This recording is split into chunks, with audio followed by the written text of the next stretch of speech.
Revolution in the United States has come in cycles of every 100 years or so, beginning with the War of Independence, which was about a bunch of white guy colonists wanting to be treated as equals to the British white guys who looked down on them as the help. For all its narrow focus and its many hypocrisies, the American Revolution became the inspiration of other confrontations far from its shores, the shot heard round the world.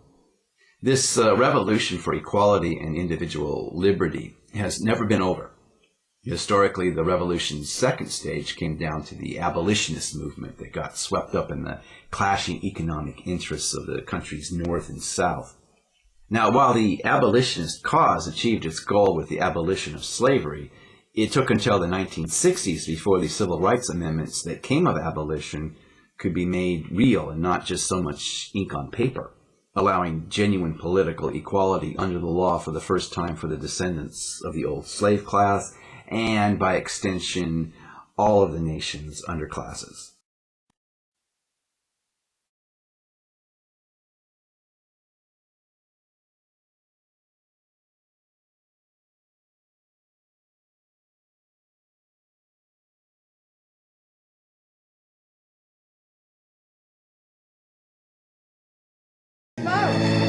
And you're thinking here. Don't y'all all know me?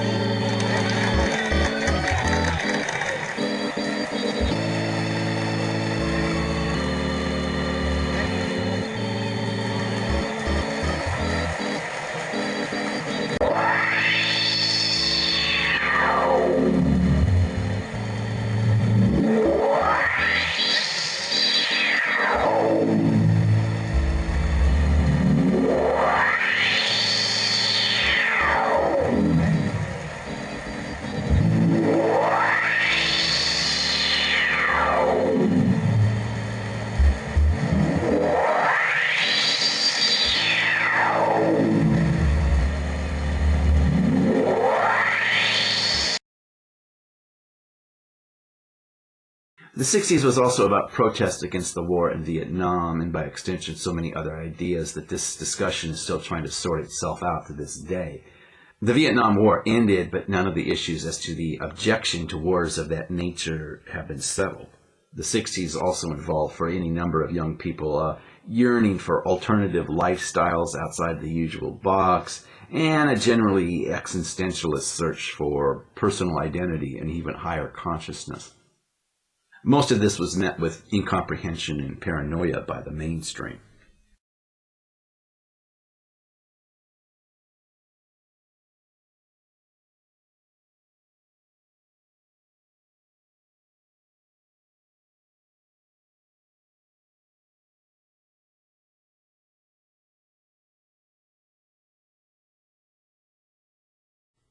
I like to say I'm not a Marxist, I'm an American.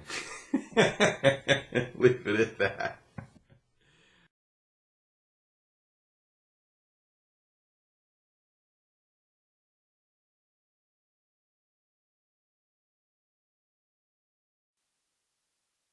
But philosophers like Herbert Marcuse and Jürgen Habermas are not Marxists. Real Marxists call neo-Marxists anti-Marxists, and they are.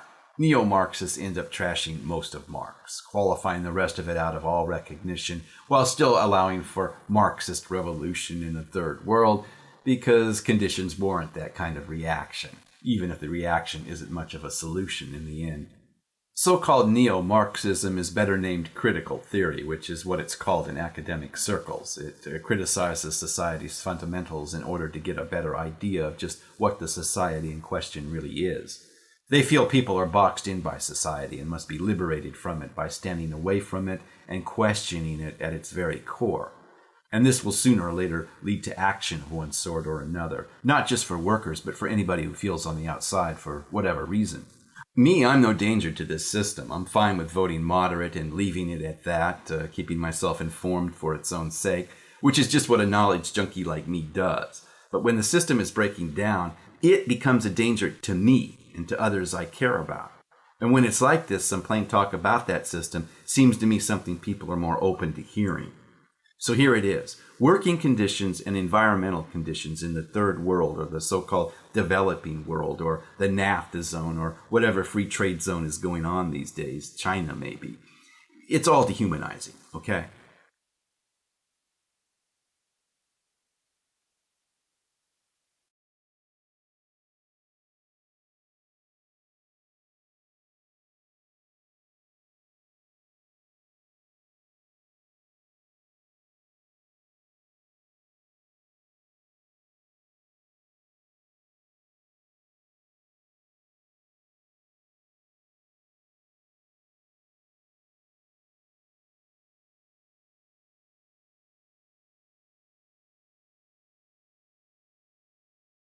Then there's the bailouts to American companies and banks considered too big to fail, else the economy would have sunk even lower than it did back there in 2008. The too big to fail companies do commercials now, reminding viewers that they paid back their debt to the taxpayer in full and are back up and running again. Thank you very much. They don't mention the employees they laid off in order for the company to get its act together. The fact that the very process of paying off their debt meant more hardship on some of the same people whose taxes made their comeback possible. They do not explain why they needed so much money. And will they ever bail out the American people should the need arise? No, of course not. Because the American people are not too big to fail. Only Mitt Romney's friends talking about the next hot deal in China are too big to fail. And the inverse of this, the unspoken implication, is the rest of us out here are not altogether that different from a bunch of desperate Chinese peasants crammed into some stinking workers' dormitory. Like them, maybe the problem is, hey, we're the opposite of too big to fail. We're too little to succeed. The 60s New Left was about taking disenfranchised groups like black people, Chicanos, the hippie subculture, whoever it might have been, and just, taking these guys and organizing them into a confrontation with society about something. And it all kind of mushroomed around the Vietnam War. And that cause and issue just took over everything else. And that with that issue gone now, Vietnam War being history, it's just this politically correct thing about, convincing a college sophomore that he's really on the outside and who are you really, and it's society's fault. And it gets really stupid and wooden-headed and trite, very narcissistic. And people easily, it's just, make fun of it. But nowadays, in the wake of the Bush-Greenspan economic, crash, everyone feels on the outside. Everyone feels cheated. Everyone's identity is under threat, Anyone who isn't this guy here, okay?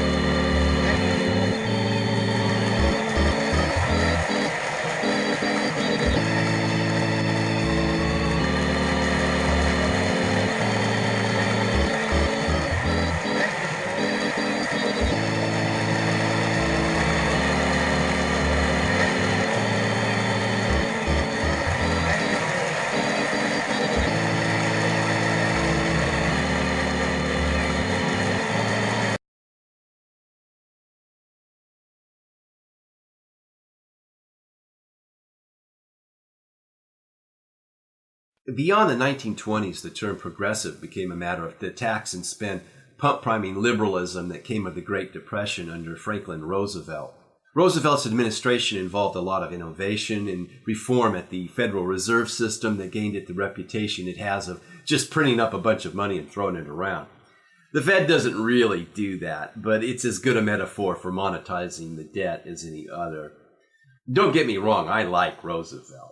His New Deal got the country through the Depression, but it was a stopgap thing that rose and fell in such regular cycles that anybody can see that in and of itself it was never really going to turn the corner. Then World War II came along and the war spending got the economy stimulated, and things were moving and going. Past that, when we won the war, there was a recession when the war spending stopped, but behind that came the Marshall Plan for rebuilding Western Europe. This involved so much investment and so many incredible returns that the country saw its most prosperous age, the 1950s and the 1960s.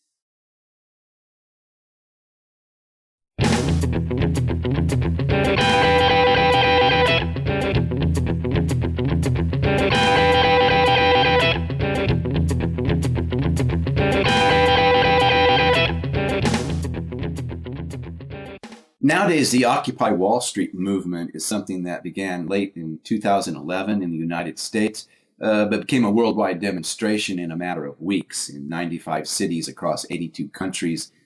In the U.S., this amounted to 600 plus communities. The movement is a global revolt, a revolt for social and economic fair play in a time of high economic and fiscal crisis. By 2011, there had been Occupy demonstrations on every continent but Antarctica. And this is how it's done, people. I get a kick out of conservatives shaking their heads at all of that and saying, hey, everybody, go home. It's not the 60s anymore, right? I got news for you geniuses. Look out the window. It ain't over till it's over. And it's no coincidence that the summer of 2011 was about the Tea Party caucus in the House of Representatives refusing to raise the debt ceiling. That was one of many triggers where enough is enough is enough. My crowd got sick and tired of a bunch of right-wing crackpots being depicted by the media as the last word on revolution in North America. You want revolution? Revolutions include everybody, not just a bunch of cranky old white folks in flannel who, in keeping with the Bill Maher joke, look like they're headed for the next Antiques Roadshow, okay?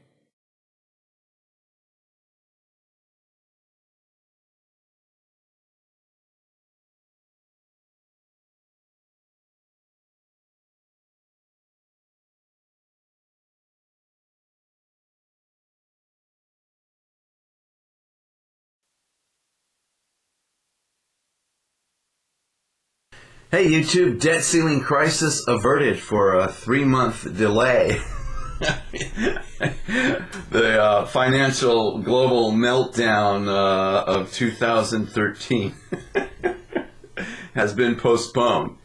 In other words, the Tea Party has backed down. They found a face-saving way of backing down.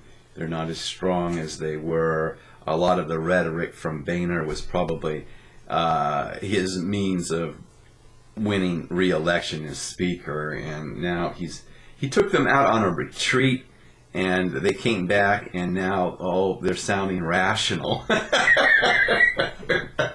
You can imagine a bunch of teabaggers sounding rational. So they're just going to kick the can down the road, and there'll be little deals and little extensions on raising the debt ceiling crisis, the same as there'll be little deals and little extensions on the fiscal cliff negotiations, and that's where it sits right now.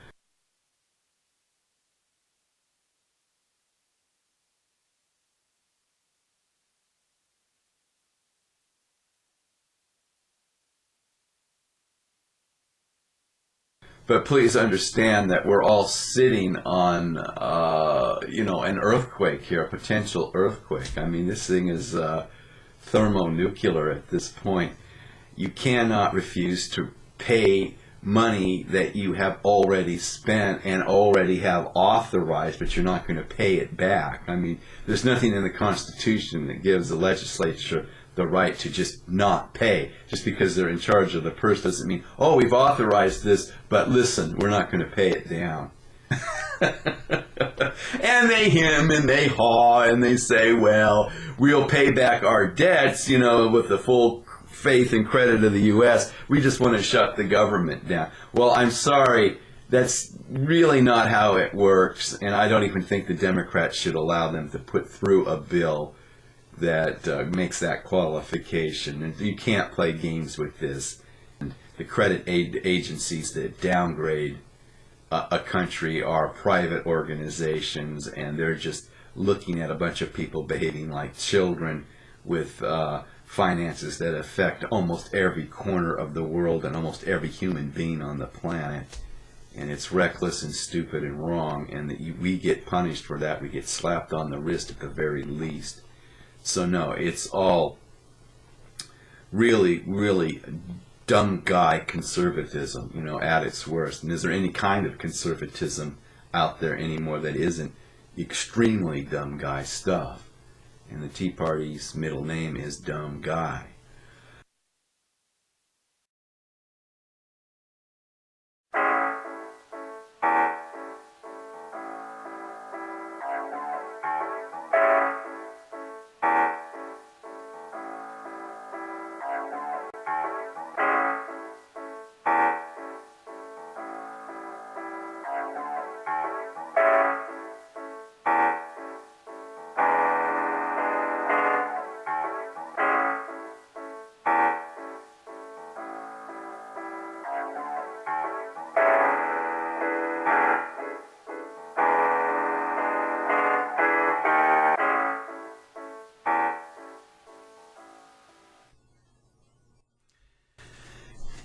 Grignon has a funny way of getting to the point he wants to make. But once he gets to that point, the point is sound enough. His point is that this credit card and this Federal Reserve note are much the same thing. They're based on the same principle. They're both notes of credit. Okay? One is about an understanding I have with my bank. The other is an understanding I have with the Treasury and the Federal Reserve System.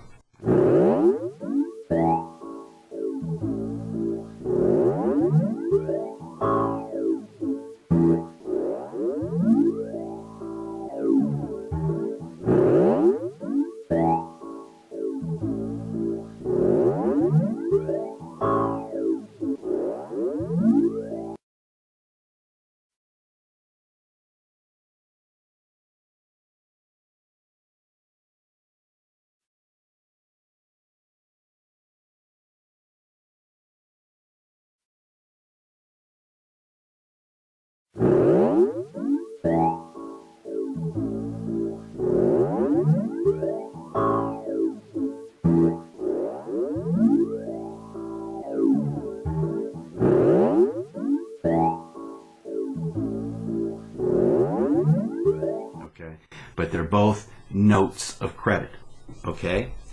This isn't capital, and this isn't capital, okay? But they're all about capital because they trade in capital, okay? When I go to a bank and I get a loan, I get all these Federal Reserve notes to go buy a car. The car is the capital. The house I buy is the capital. All the goods and services and commodities, all the property going on in this economy, that's the capital. No. This money, it is not written against gold. It's written against capital. Okay? It's called capitalism. Okay? The gold standard was just one way of keeping track of our means of exchange. It became clumsy, it became restrictive, and we developed beyond that point. And it's become a very complex and confusing system, easily open to corruption, as to how we try to keep the whole means of exchange honest. Okay? So, with that clearly understood, understanding that this alarm clock is capital, and this is just a note of credit. Money is credit. Money is not capital. This is capital. Okay? This is credit. Now, but the credit is about the capital.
But the big worry in Grignon's video is the worry we all have on the left, okay? And that is there's a finite amount of resources that we are consuming at an alarming rate.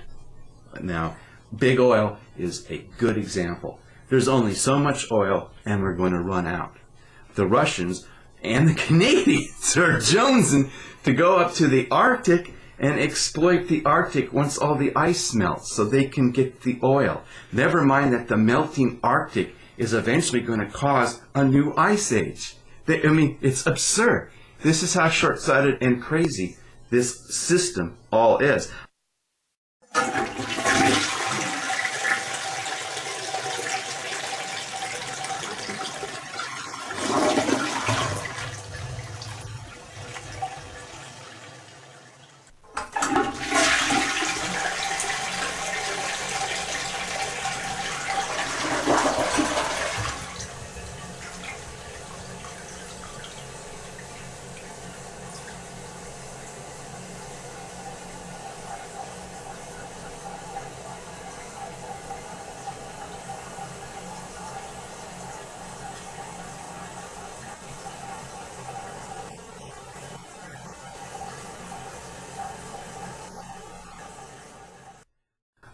But this finite amount of resources, the fact that we're not switching over to alternative energy, the fact that we're not recycling to the degree that we should, that it's all still about a growing economy, about an expanding debt, it has to blow up eventually once the resources give out.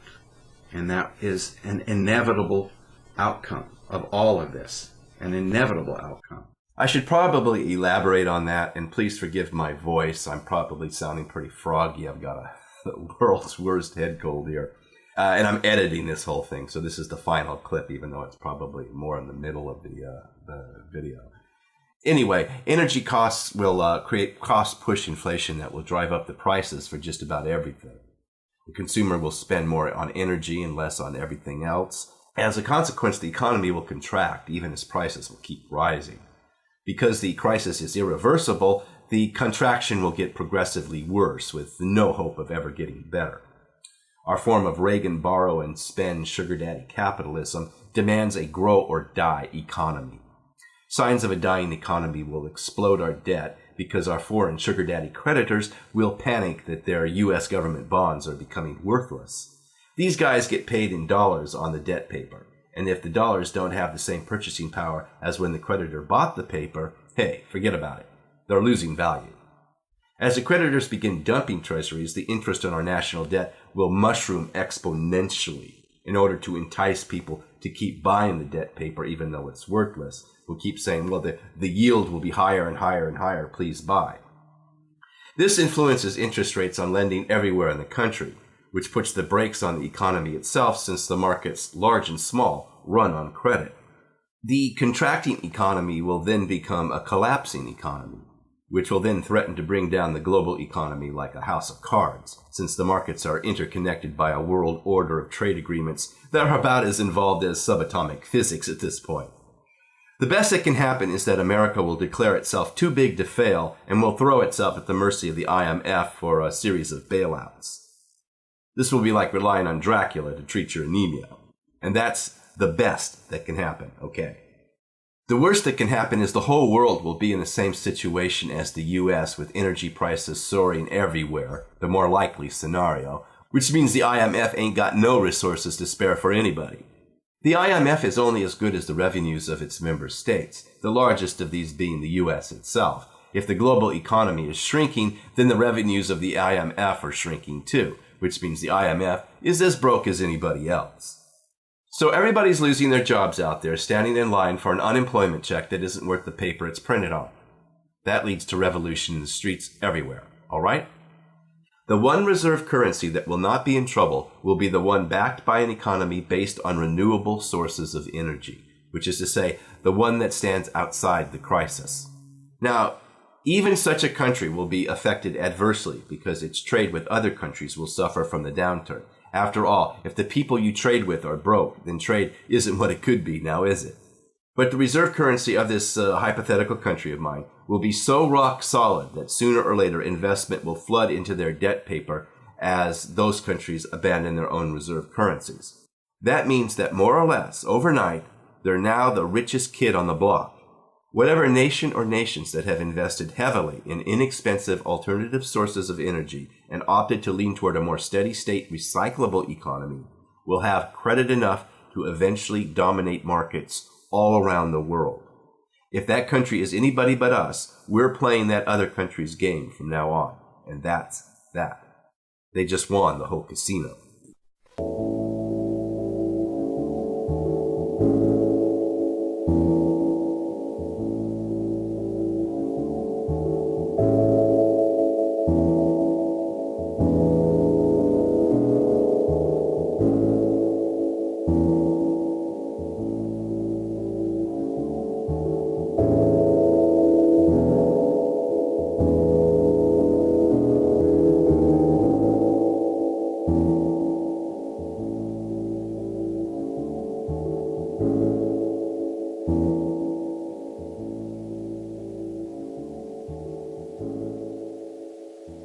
What happens when the whole thing just comes to a grinding halt, as it must eventually in this century? When that happens, the banks own everything, okay? They foreclose on your house, they repossess your car, they confiscate everything. Now, does that mean the bankers win? Give me a break. What do they win? They win houses that nobody can afford to buy anymore. They win factories and farmlands that no longer produce. They win, what else?